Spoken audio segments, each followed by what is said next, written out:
Hi, my name is Gargano, and I'm hoping to become the next American Ninja Warrior. I was a gymnast all my life, and I continued to do gymnastics in college, NCAA Division III gymnastics team at Rhode Island College. I started doing gymnastics when I was 3 years old. I actually was like a really big daredevil. I used to do everything they told me not to do. So when they told me, oh, like, you know, you're not ready to flip, I would just do it anyway. You literally can make your body do anything, which was so awesome to me. So I just had this great, it was just such a great feeling to me that I just wanted to stick with it.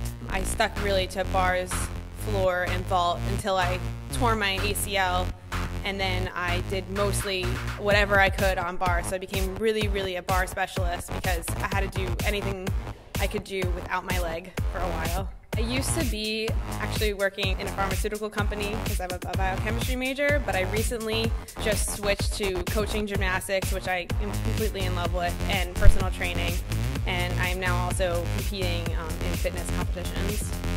It was a huge change because in fitness, you have to tumble on a hardwood floor, and for me, I was always tumbling on this springy floor. You know, you got so much height, you could do double backs, you know, double flips, everything. And then you get to the stage and it's a hardwood floor, so you have to kind of transition everything you were doing with transitioning into that.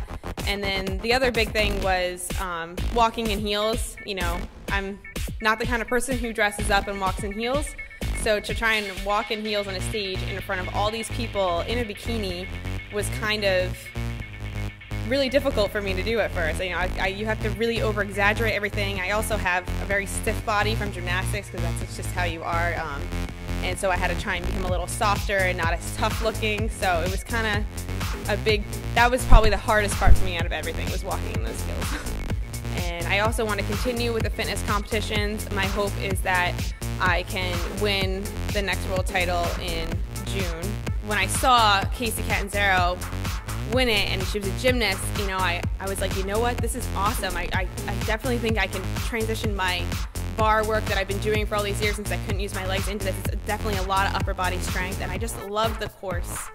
So many times that, you know, you're up on that little beam and you're like, why am I doing this? Why am I going to flip on a beam? How am I going to get my hands on? You're thinking of all these things, but physically, it's no problem. Your body's going to get your hands on that beam, but you know, mentally, you're like, why am I flipping on this beam? I have no idea. So it's kind of, it definitely is a mental sport. And so is this. So is going a Ninja Warrior. I mean, you're how many feet off the ground, and you're climbing over obstacles and trying to jump on things that are moving. So it's definitely, you have to have that mental game like, I can do this, and you know, my body can handle this.